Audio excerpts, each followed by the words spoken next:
Hello नमस्कार दोस्तों, स्वागत है आप सभी का अपने यूट्यूब चैनल में। आज की वीडियो में हम बात करने वाले हैं जो वॉशिंग मशीन है आप घरों में मोस्टली देखते हैं, तो उसके कनेक्शन किस तरीके से आप बिल्कुल आसान वे में पढ़ सकते हैं और कर सकते हैं। तो आज की वीडियो में वही सारी चीज़ हम जानने वाले हैं। जैसे कि हमने एक बेसिक से कनेक्शन बनाए हैं, अभी हमने इसके बीच में कोई स्विच नहीं लगाया है, कोई कंट्रोलर नहीं लगाया है, सिर्फ अभी हमने आपको इसमें मोटर के कनेक्शन बताए हैं, बहुत सिंपल तरीके से बताए गए हैं। जैसे कि दोस्तों हमारे पास दो मोटर है, उसके अंदर एक होती है हमारे पास वॉश मोटर और एक होती है स्पिन मोटर। स्पिन का काम क्या होता है, जो कि कपड़े को सुखाने का काम करती है, उसे हम स्पिन मोटर बोलते हैं। और जो कि वॉश उसे बोलते हैं जो कि कपड़े धोने का कार्य करती है। इसमें बहुत सारी एक्स्ट्रा भी लगी होती है, जैसे कि गेयर बॉक्स लगा होता है, पल्सेटर लगा होता है, बेल्ट लगी होती है, जबकि स्पिन वाली मोटर आपकी डायरेक्ट होती है। तो आज की वीडियो में सिर्फ हम आपको कनेक्शन बताएंगे, उससे ज़्यादा नहीं बताएंगे, सिर्फ कनेक्शन बताएंगे और क्या क्या फॉल्ट फाइंडिंग हो सकती है। और जब एक दिन वो पूरे वॉशिंग मशीन का ओवरव्यू देंगे, पूरी वॉशिंग मशीन में क्या क्या चीज़ होती है, कौन सी चीज़ कहाँ होती है, विद वॉशिंग मशीन प्रैक्टिकली जब दिखाएंगे तो वो चीज़ हम वहाँ से ही दिखा देंगे। तो आज जैसे हम बात करने वाले हैं, जैसे कि आपको दिखाई दे रहा है कि आपके पास दो तरीके की मशीन है। कौन कौन सी, एक तो स्पिन मोटर होती है, एक आपकी वॉश मोटर होती है। स्पिन मोटर और वॉश मोटर। अब देखिए दोस्तों, जैसे ये हमारे पास वॉश मोटर है, तो वॉश मोटर में आप भी जानते हैं कि वॉश मोटर में जो आप कार्य कराते हैं, दोनों साइड को कार्य कराते हैं, यानी कि क्लॉकवाइज और एंटी क्लॉकवाइज। जबकि स्पिन मोटर आपकी वन डायरेक्शनल काम करती है। लेकिन इसके अंदर ये दोनों ही जो मोटर होती है कैपेसिटर रन मोटर होती है। कौन सी होती है? दोनों की दोनों कैपेसिटर रन मोटर होती है। विदाउट कैपेसिटर कोई वर्क नहीं करेगी। जैसे कि हमने ये इसका मेन वाला वायर है, ये इसके मेन वायर है, इसको हमने न्यूट्रल के साथ कनेक्ट कर दिया है। उसके बाद जैसे ही हमने दोनों मोटर के एक एक वायर को हमने वॉश को भी और स्पिन वाले को भी इससे कनेक्ट कर दिया है फेस के साथ। लेकिन अब हमें इसमें क्या लगाना है, एक स्विच। तो स्विच हम किस तरीके से लगाएंगे, स्विच लगाने के लिए आप यहाँ से इरेज कर सकते हो और इसी तरीके से आप यहाँ से भी इसे इरेज कर सकते हो। उसके बाद आप देखते हैं क्या, देखिए जैसे आपने यहाँ छोड़ दिया है, उसके बाद आप यहाँ से एक स्विच को कनेक्ट कर दोगे। जैसे आपने यहाँ स्विच को कनेक्ट कर दिया, ऐसे ही स्विच आपको इसमें भी कनेक्ट करना है। लेकिन इसमें आपको कौन सा स्विच यूज़ करना है, as a 2 way switch type use कर सकते हैं, जिसमें 3 पॉइंट होते हैं।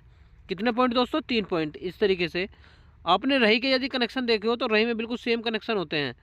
तो इस तरीके से कर सकते हैं। जैसे ही आप एक दिशा में इसका कनेक्शन करोगे तो इस साइड डायरेक्शन चलेगी, यदि आप इसका कनेक्शन करोगे तो इस डायरेक्शन में आपकी मूव करेगी।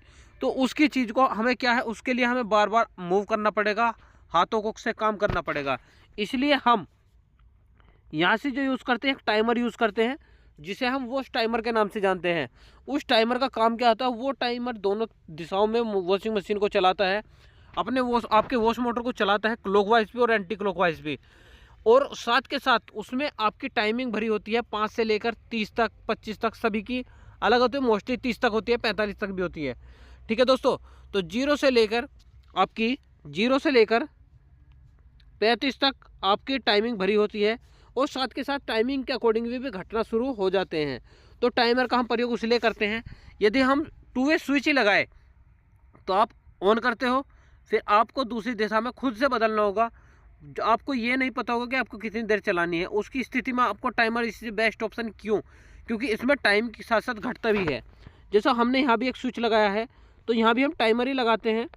टाइमर भी इसीलिए लगाते हैं, जैसे कि आप देख पा रहे हैं कि जैसे हमने टाइमर लगाया, तो टाइमर लगाने का बेनिफिट यही होता है कि जैसे हमने 5 मिनट का टाइम भरा तो 5 मिनट में वो ऑटोमेटिक ही हमारी वॉशिंग मशीन बंद हो जाए। तो इसलिए हमने इसमें टाइमर को लगाया। इसमें यहाँ भी एक कैपेसिटर लगा होता है, क्योंकि एक कैपेसिटर रन मोटर है। यह एक कैपेसिटर लगा तो इसमें एक कैपेसिटर रन मोटर है।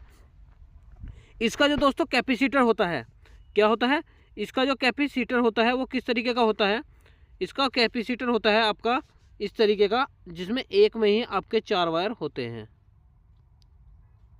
इस तरीके के इसमें 2 कैपेसिटर यानी कि इनबिल्ट जुड़े होते हैं। ठीक है, अब इसमें कनेक्शन ये 2 मोटर के लिए हो गए, ये 2 दूसरी मोटर के लिए हो जाते हैं। तो इसी तरीके से इसमें मोटर जो आप कैपेसिटर देखते हैं वो एक ही होता है, जो कि कंबाइंड होता है। उसके अंदर से मात्र 4 वायर निकाले जाते हैं। इस तरीके से 4 वायर होते हैं इस तरीके से, और उस पर पावर भी लिखी होती है कि किसकी कितनी पावर है। आपको 10 यूएफ का कहाँ यूज़ करना है, 5 यूएफ का कहाँ यूज़ करना है, इसमें लिखा होता है। मोस्टली ध्यान रखना, जो आपकी स्पिन मोटर होती है, कौन सी स्पिन मोटर, स्पिन मोटर में हमेशा कम पावर यूज़ होती है। कम पावर का कैपेसिटर लगा होता है। जो आपकी वॉश मोटर होती है उस पर लोड भी ज़्यादा होता है, उस पर आपका कौन सा लगा होता है, बड़ी पावर का लगा होता है, क्या वो 10 का हो चाहे 9 यूएफ का हो। अब यूएफ की बात करते हैं, यूएफ होता क्या है दोस्तों, यूएफ होता है म्यू फेरड, जो कि एक कैपेसिटर की इकाई है। क्या होते हैं, म्यू फेरड। तो देखिए वॉशिंग मशीन में इतनी चीज़ ही कनेक्शन के लिए होती है। आपका इसमें 2 मोटर होती है, स्पिन और वॉश मोटर होती है। किस तरीके से इनके बीच में एक टाइमर लगा होता है जो एज ए स्विच वर्क करता है। अब उसको मैं आपको क्या देखना, हाँ देखो अभी टाइमर से बात चल रही है तो टाइमर में अच्छा क्वेश्चन भी बनता है, यदि हमारी वॉशिंग मशीन वन डायरेक्शनल काम कर रही है, यानी कि एक ही दिशा में मूव कर रही है, खासकर वॉश वाली, आपकी स्पिन वाली तो एक ही डायरेक्शन में चलनी है, यदि आपकी वॉश वाली भी एक ही दिशा में मूव करती रहे, वो दूसरी दिशा में ना कोई भी मूवमेंट करे, तो उस स्थिति में क्या खराब हो सकता है, आपका कैपेसिटर खराब हो सकता है, आपका टाइमर खराब हो सकता है, और तीसरी चीज़ कोई चीज़ खराब नहीं हो सकती। यदि आपकी मोटर एक दिशा में चल रही है, क्या क्या खराब होगा, आपका कैपेसिटर खराब हो सकता है और आपका टाइमर खराब हो सकता है। पहली स्थिति में आपको क्या करना है, सिर्फ कैपेसिटर को चेंज करना है। दूसरी स्थिति में आपको टाइमर को चेंज करना है। यदि आपका कैपेसिटर से सही नहीं होता तो टाइमर को चेंज करेंगे, यदि आपका कैपेसिटर से हो जाता है तो फिर आपको टाइमर को चेंज करने की कोई आवश्यकता नहीं होगी। तो आई होप आपको आज की वीडियो अच्छी लगी होगी।